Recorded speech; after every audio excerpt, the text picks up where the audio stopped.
Hello, welcome everybody to the Atheist Society, to our October lecture. Now, there's a few announcements that I'd like to make. We may be moving possibly from next month to the second Thursday of the month. So apart from that, everything will continue on as usual, I think. Now, the other announcement for tonight is that I arranged with Harris Sultan to give the lecture tonight, but that was in April. And he chose October because he said he was going to be overseas in September or November, but apparently he's overseas. So anyway, what I propose to do is that he has got a blog with a lot of videos on it, and we can go through his blog and his website and hear from him in that way. Yeah, just to give you a background, Harris is originally from Pakistan, and well, according to his blog, he was a fundamentalist Muslim, and at some stage he gave it up, and I think before or after he came to Australia, I'm not sure. But anyway, after some time, he gave that up and became a militant atheist. And so he's been very prominent in the ex-Muslim community, both here and worldwide. We had our secular party hosted a number of conferences called Ex-Muslims Speak Out, and he was a presenter at one or two of those, and then he was also a candidate for the Senate for the secular party. So he's got a very good track record of activism, and he's made a blog, which I'll show you later, and you have to subscribe to it.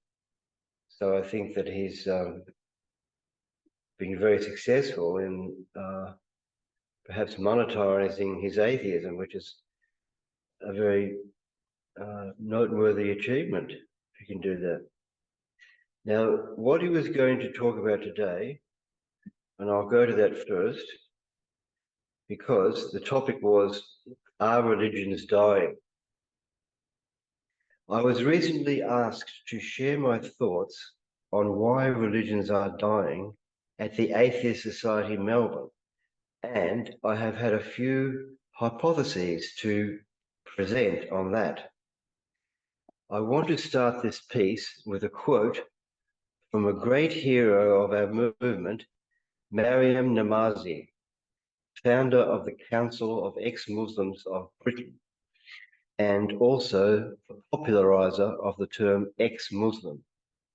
She once said, "Internet is doing to Islam what the printing press did to Christianity." Well, that's a frightening thought, isn't it? I wholeheartedly agree with this quote, but there are a few other factors other than the internet that have been helping us destroy religions. There is no doubt that the internet has just amplified the visibility of the arguments against the world's great religions. But there are some other forces that have been at play. We have witnessed how wherever people tend to gain more material wealth, they tend to do away with religion. The Western world is a prime example of this phenomenon. According to a 2015 study, 34% of the world's wealth belongs to non-religious people, while they only make up 16% of the world's population. Well, that's a good deal. Christians currently hold 55% of the world's wealth and make up 33% of the world's population. Muslims hold 5% of the world's wealth and make up 24% of the world's population. Hindus hold 3% of the wealth, while they make up 15% of the world's population.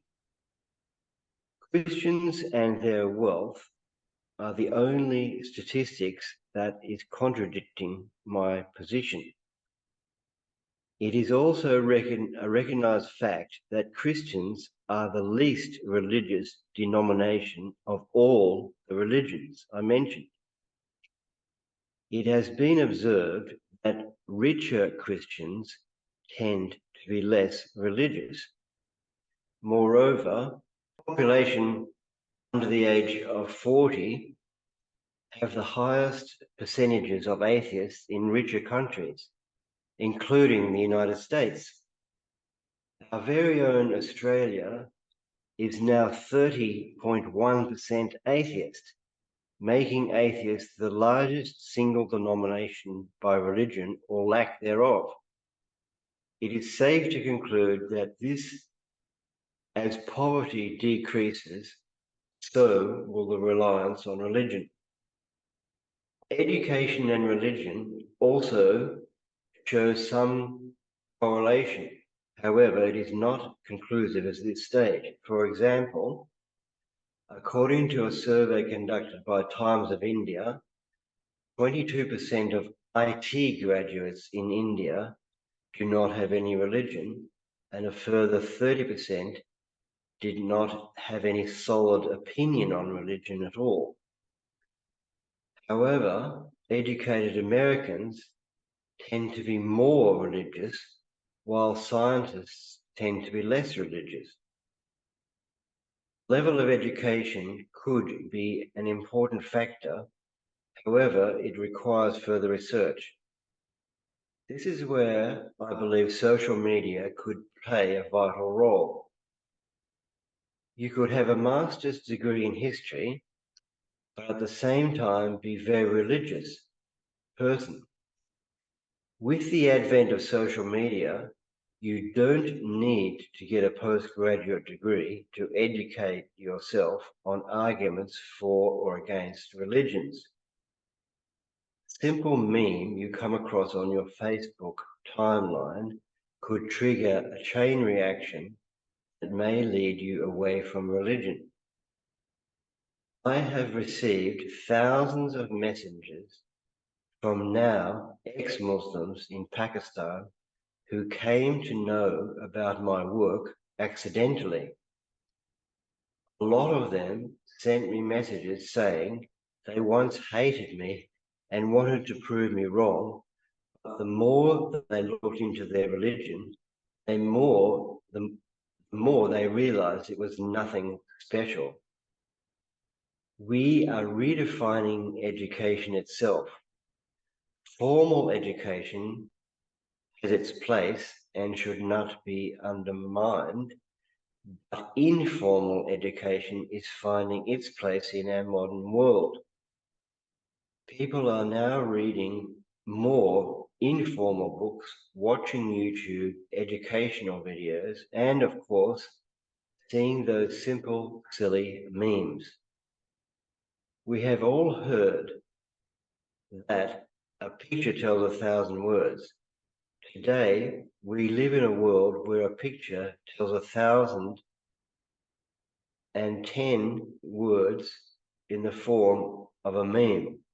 We might be able to establish a positive link between formal education and religion one day, but I have a gut feeling that informal education is damaging religion beyond repair.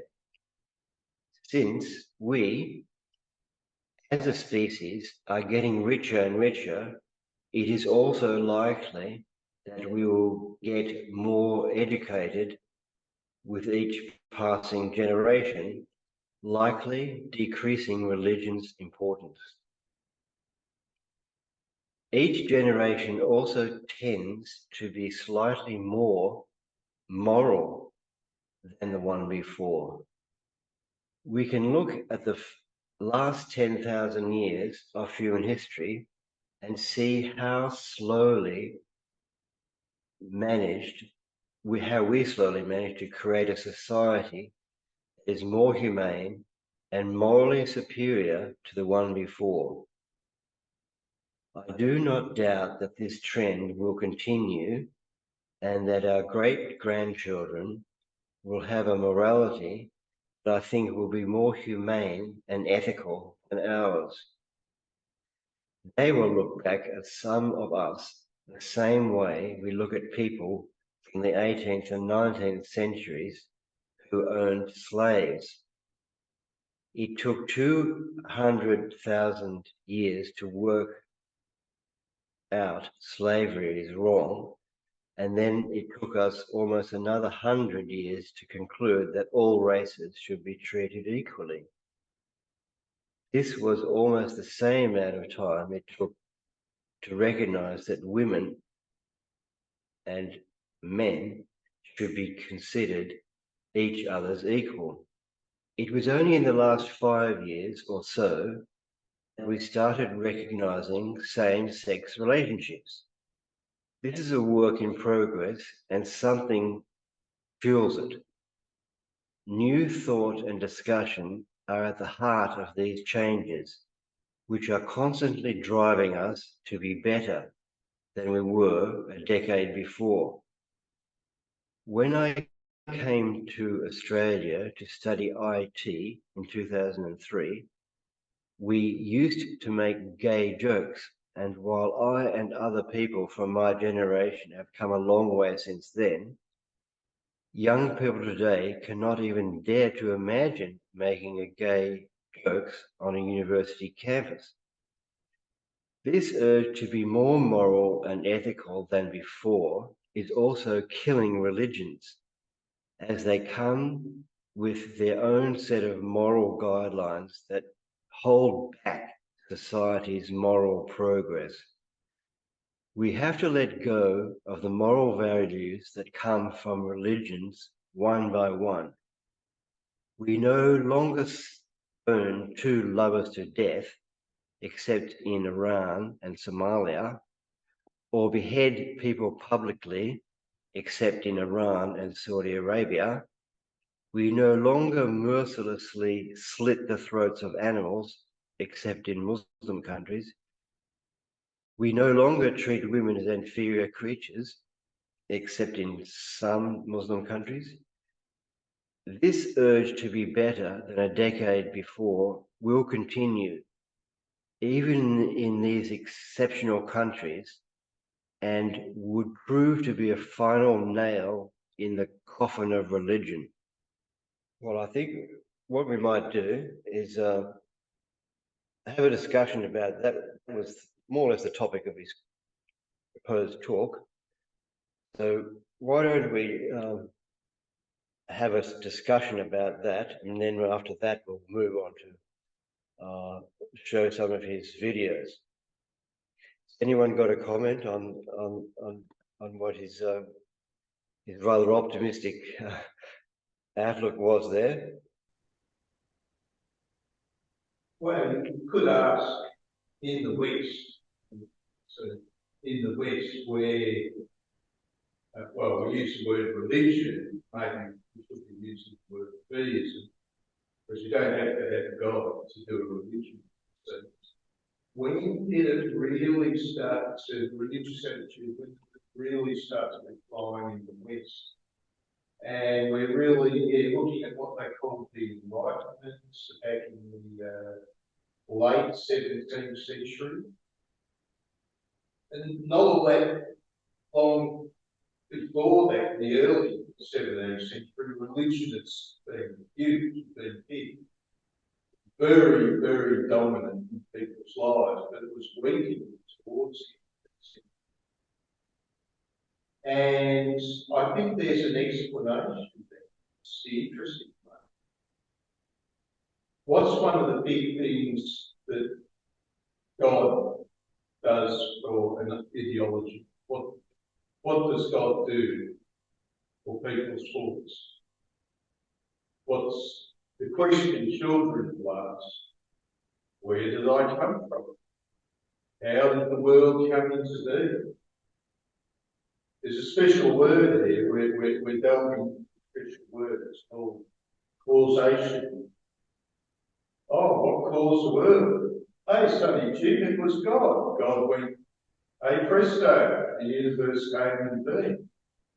Now, what was happening in the 70s, Western world, we had Newton's laws of physics and all that sort of stuff.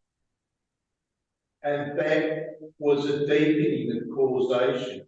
Probably very easy to believe in a God and think that God was there looking over your shoulder in a world where knowledge about causation was good. But with science, we're starting to have a lot of ideas about causation that was difficult. So that's it. It's causation was one of the big elements connected with belief and discipline. Thank you. Oh, thank you for that comment. Anyone else has any comments? Rowan. Like you were saying, it does seem to be a rather rosy view of the world. I mean, there's no mention there of the fact that a lot of these religions have become more fundamental, more fundamentalist. I mean, Islam, forms of Islam that are popular now are a lot more fundamentalist than they were, 50 years ago. There was Shiites and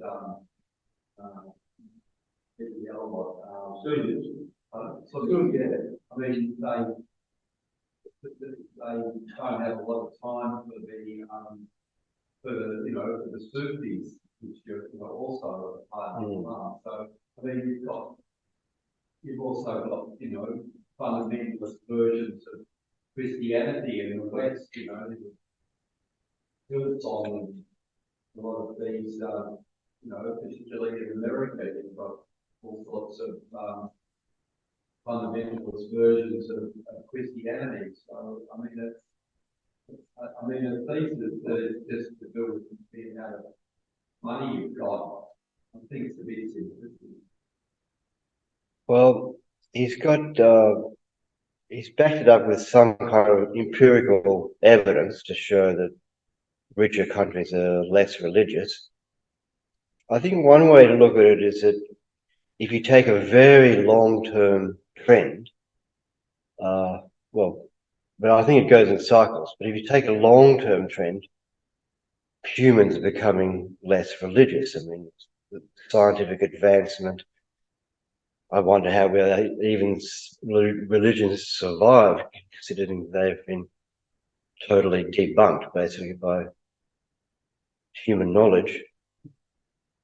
But if you take that long-term trend, we seem to be improving, but it seems to go in cycles a little bit where we regress, and then the rise of militant Islam was a step backwards on that trend. Something very topical. The state of Israel, which established a Jewish state,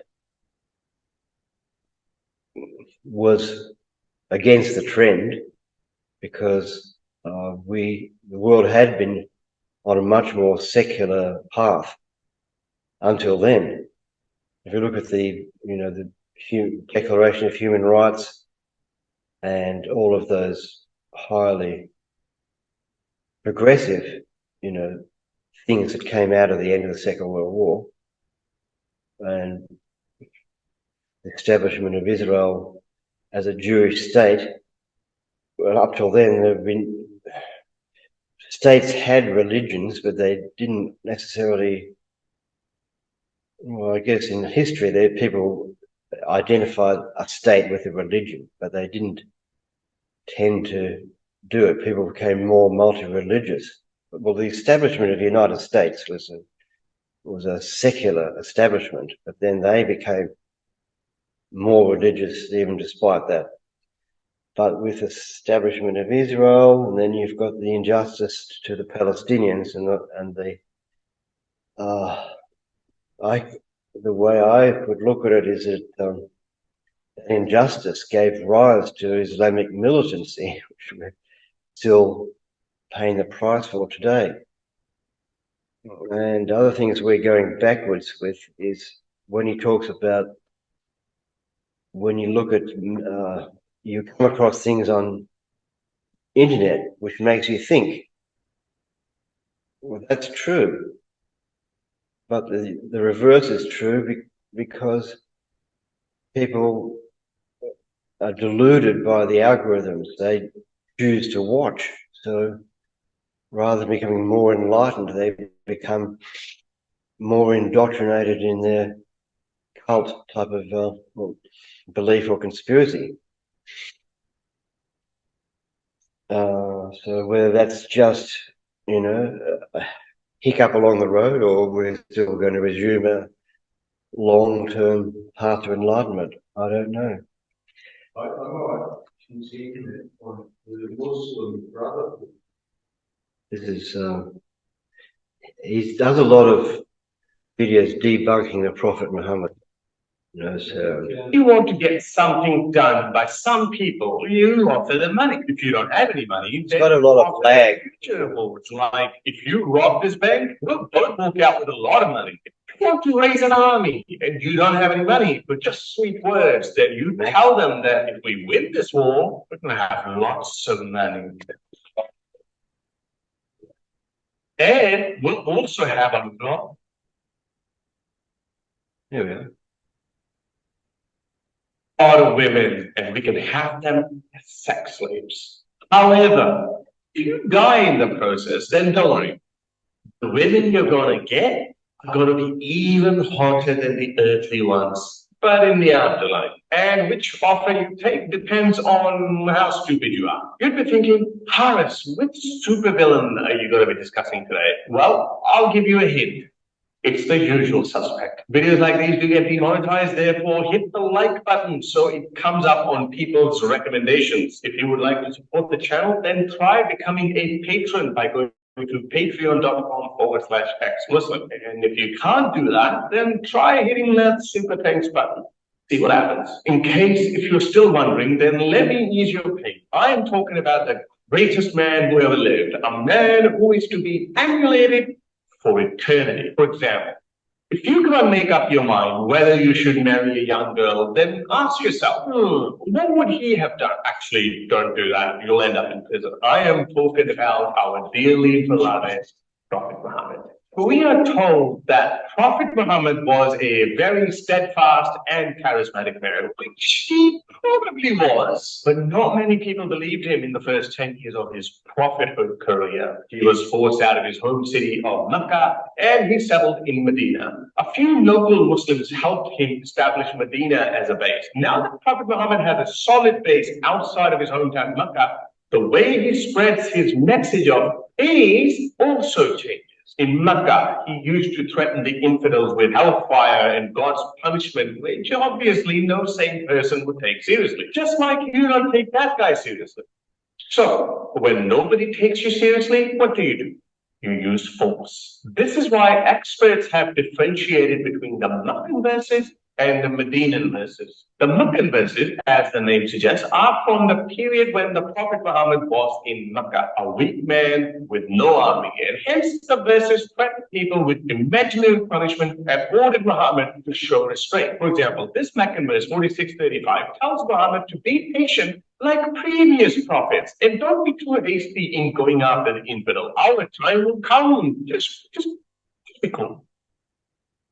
Okay. Also, the infamous verse 1096, which a lot of Muslims fool non-Muslims with, which says, "For you is your faith, and for me my faith. So basically, Allah, which is Prophet Muhammad, is saying, just be cool, okay?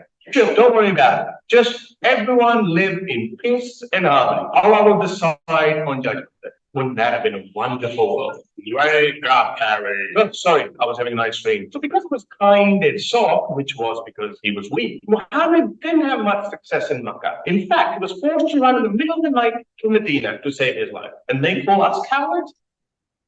Now that he's in Medina, the verses that Muhammad came up with in Medina are therefore called the Medinan verse. Prophet Muhammad is no longer threatening people with imaginary divine punishments, telling people that you have your faith, I have my faith. No, but instead, Muhammad started raising an army. And therefore Allah, which is Prophet Muhammad, is now threatening to attack them, like in this Medinan verse 929. Fight against those who do not believe in Allah or in the last day and who do not consider unlawful what Allah and His Messenger, blah, blah, blah, blah. Basically, from for you is your faith and for me is my faith to kill them all. This whole chapter 9 of Surah At-Tawbah is filled with these violent, aggressive verses, totally opposite to the kind of vibe that we got from the Meccan verses. Here's another one that I like to throw in Muslim apologists' faces. Indeed, the penalty for those who wage war against Allah and His Messenger and strive upon earth corruption is none but they be killed or crucified, or that their hands and feet be cut off from opposite sides. Cut off their hands and feet from opposite sides? That's why real Muslims don't like Geneva Convention. No, actually they do, but only when they are the captives. Anyway, as you can see now, it's no longer for you is your faith and for me is my faith, or if you don't believe in one true Allah, then Allah will punish you in the afterlife, la-di-da. So now that you understand the argument of Meccan verses Medinan verses, and understand the reasons behind this transition from a crazy, wide-eyed, apocalyptic evangelist prophet to a pretty impressive caravan robber. Now that Prophet Muhammad has moved away from giving imaginary threats to giving real-world threats, he's going to need an army. How do you convince people to rob caravans and attack villages? Well, you promise them with war booty and booty. Prophet Muhammad's early fighters were not his diehard believers. They were literally more interested in robbing caravans and collecting spoils of war and, of course, sex slaves. So much so that Muslim historians themselves have recorded disputes among Muhammad's fighters over the distribution of war booty. In fact, the whole chapter 8, Surah Anfal, was sent down by Allah, which is Prophet Muhammad, to settle disputes between Muslims. Check out the very first verse of chapter 8. They ask you about the spoils. Say, the spoils are for Allah and His Messenger. This verse came down because Muslims were fighting over who gets what after the Battle of Badr. In fact, on page 321 of Muhammad's biography, it is even recorded that there were some Muslims who only went out with Muhammad so they could collect war booty. And some Muslims were trying to go to campaigns in which they wouldn't have to fight and just collect easy war booty. These early Muslims were only interested in collecting war booty and did not want to die. That's why, to ensure they would die in vain, Allah, which is Prophet Muhammad, of course, said that angels will be fighting for you. Here's the infidel. As per this verse 8:12, when your Lord revealed to the angels, I am with you, so make firm the feet of those who believe. I shall cast awe into the hearts of those who disbelieve. So strike at the necks and strike at every finger and joints of theirs. Despite Muhammad damning the coward of angels, Muslims were still scared to go to war. So Muhammad pulled out a stick and threatened Muslims with hellfire if they ran away from the battlefield. As per the Quran 8:15, oh, you who believe, when you face the disbelievers in battle, do not, I dare you, do not turn your backs to them. Whoever turns his back to them on such a day, unless it is for a tactic in the battle, his abode is Jahannam. It is an evil place to return. Anyway, after all of that, Muslims managed to win and defeat the infidels. But like an annoying kid, Allah, which is obviously Prophet Muhammad, said, You didn't win this war. It was I who won the war for you, as it says in Quran 8:17. So it is not you who killed them, but in fact, Allah killed them. I mean, just in the previous verse, he was making them promises of angels and pleading with them not to run away from the battlefield. And what's Muhammad? What? Oh, it was Allah who won, not you. How stupid were these people? Anyway, these Muslims were so keen on collecting war booty that they even accused the Prophet of stealing a red rug from the spoils of Badr. And as usual, Allah, which is Prophet Muhammad, came to testify in Prophet Muhammad's favor and said, no, you did not steal anything. All of you will be paid in full. Funnily enough, it's not even the Muslims who are interested in war booty. But Muhammad himself is pretty keen on collecting some war booty. Check out this verse 841. And know that whatever spoils you receive, it's 1/5 is for Allah and for his messenger. Yes, the creator of the universe, of billions and billions of galaxies, needs some petty spoils of war from poor desert tribesmen. Yes, yes, I did. Surely Allah is not Muhammad here. Okay, let's be fair. Prophet Muhammad was going to have a lot of wine. In fact, 9 of them, and a lot of sex slaves too. So, get out, guys. He was saving up. Do you have any idea about the rising inflation and cost of living in Asia Arabia? Imagine the electricity bill in that heat. So now that we understand how Prophet Muhammad used to entice people to go to war on one sunny Arabian day, Prophet Muhammad decides to attack the Byzantines. Muslims have been raiding and pillaging poor nomadic Arab tribes, but going after the Byzantines is a whole different challenge. The Prophet Muhammad needs men. A lot of fighting men. So he goes back to his old trick. Hey, I thought you want to make some money and get a lot of sex slaves. Yes, of course. Why not, Prophet? Let's go to war. Sure, let me get my shield. Why are we fighting? Abdul, this time we're going against the Byzantines. They need a bit of Islam in their lives. Look, sorry, having one backhands. I don't know. Muslims were making excuses left, right, and center and did not want to die by taking on a superpower for the glory of Muhammad. Check out Quran 9:45. Only those people ask you to be excused who do not believe in Allah and in the last day. And to make sure the morale of the few remaining fighting men doesn't fall, Muhammad makes up another verse that, it is Allah who made them stay back, because they would have been of no use. One such excusing person was Al-Judge. So the Prophet asked him, hey, do you not want to fight the blonde ones? Al-Judge replied, oh, Prophet, I am so infatuated with women that when I see these hot blondes, I fear I may not be able to control myself and will indulge myself in orgies. Go back to the. So I can't go. Prophet Muhammad could have said, okay, well, come with us. I'll let you have any sex slaves. But the Prophet knew that in that case, he might turn around and say, well, what's the point of me going and risking my life then? Clever man. Heartbroken as usual, Muhammad makes up another verse. Check out this verse 949. There are some of them who say, exempt me and do not expose me to the temptation of banging blonde women. They have already fallen into temptation, and hell is where they're going to go. It's amazing when Muhammad can't have his way, he always threatens them with hellfire. If this was a religion of restraint from worldly desires like sex and debauchery, then surely he could have restrained himself, but no, he didn't, because Islam actually encourages loss of sex and debauchery by acquiring tons of sex slaves. So much so that this guy's basically saying, sorry, but can't handle it anymore. And Allah, which is Prophet Muhammad himself, is upset at the guy for wanting to stay behind and not get tempted into his raping, pillaging, and collecting blonde sex slaves. If I were a warlord wanting to raid a town, steal their belongings, and capture their women as sex slaves, this is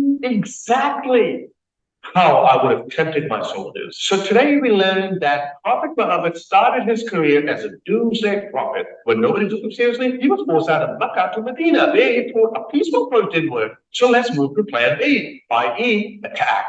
So the prophet of peace gathered some band of highway robbers and enticed them with more booty and some born women to spread his message of peace by robbing caravans and attacking villages. And that's how, ladies and gentlemen, Islam started. Hope you like this video. Videos like these do get demonetized, so please like, share, and subscribe. And to support the channel, consider becoming a patron by going to patreon.com/ex-Muslim. And if you can't do that, try hitting that one. Yeah, that super thanks button and see what happens. Until the next video, bye-bye. If you like my video and would like to support my channel, then you can be my patron by going to patreon.com/ex-Muslim, or you can simply buy me a coffee. I'm sorry he couldn't be here today, but anyway, I think that it was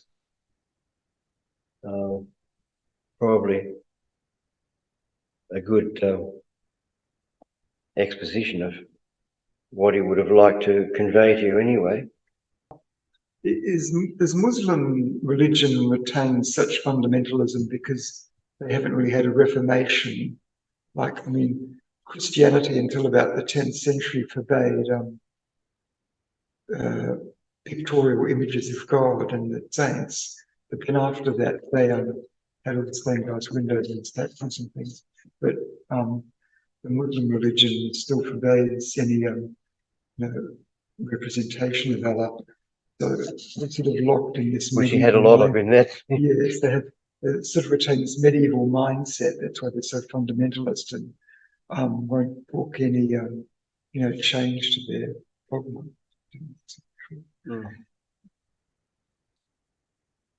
Yes, it's a very fundamentalist religion. Yeah, I think for that reason, maybe that's his optimism, because it's so easy to discredit in a way, because it relies on force. They force people to comply, and how long will that work? The people in Iran are basically fed up with the religion that only survives by blatant oppression of the regime and forcing women to put their hijabs back on. When it gets to that point, how long will it survive? Days must be numbered, you would hope. I think the trend in Muslim countries also, especially the wealthier ones, is against religion. Because we had a guest at our atheist pub night from Egypt, and he was an atheist, and he said that there's a lot more atheism in Muslim countries now. He says they can't express it openly, but yeah. Parts of Africa seem to be going backwards, though, especially places like Uganda, with very fundamentalist interpretations. America's the odd one out in terms of being wealth leading to less religion, because they're a total outlier out of all the countries in Western Europe with similar income. They're all hardly religious except for the Americans.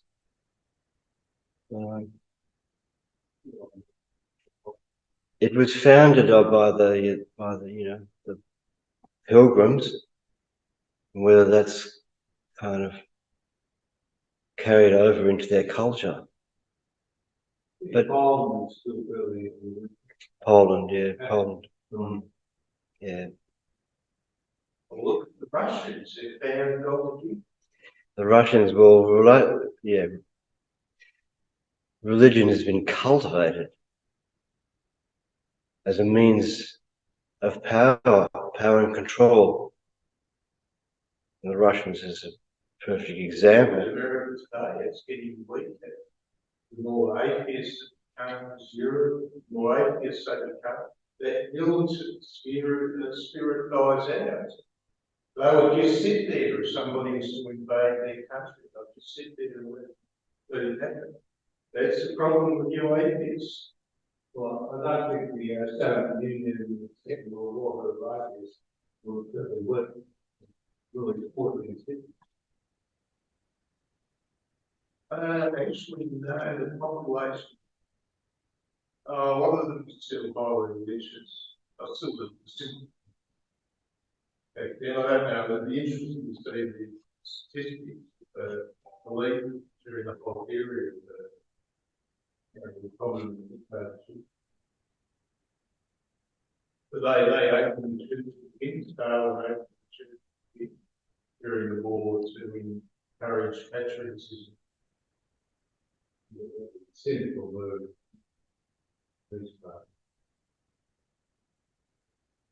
Well, actually, a couple of times there's a story that everything got to him so badly, we had to do a religious confession to the friend, way priest. So he was reliving his child. He was originally a priest, Stalin, wasn't he? But he turned the churches into museums. He killed a lot of priests. I don't know. I'm trying to promote your book, but I can't get the video to work. Buy my book. I don't want to buy it. I want to. I've settled it. Say something. Melbourne City had a free Quran that you put in your pocket and you read it in a day. So I took one, and I didn't find it bad at all. The only thing wrong with it is this Allah, the God. He's the only one. So if you don't believe in Allah, you're off the track. The only thing there is, Muhammad was very ethical. It's mostly ethics, little proverbs of ethical behavior. It's a new version of the Quran that I don't know what the Quran is talking about, but it's really nasty. There's no wars in this Quran. Well, I don't know how well you read it because I've got one of those too. It's fairly standard. A lot of the translations are kind of sanitized a bit to make them seem less violent. But still, I mean, there's lots of places where it says kill all the infidels. I think if you want to look at the Quran, Google some commentaries on it. I mean, all of the things he quoted in that video, they're direct quotes from the Quran, and that's what motivates the Islamists to say, well, you know, Islamic State, we're doing what the Quran says. What's the matter with that? They use it as a justification. Yeah, very uneducated young Afghanistan, Iraqi youth to sell arms to them and probably take their what they make poppy seeds. I think it's all manipulation behind our back. Yes, there's a lot of manipulation behind our backs, but we have to just be alert, be aware, keep a critical mind. My favourite prophet line was in science fiction. They had a trilogy where trilogy, yeah, sorry. Yeah, he had one of them where America became a theocracy, and the prophet that took over America, they happened in 2012, so it's a little bit late. But I think it's worthwhile for American prophets. I don't know if anyone on Zoom's got any comments. We haven't heard from them. Or David earlier.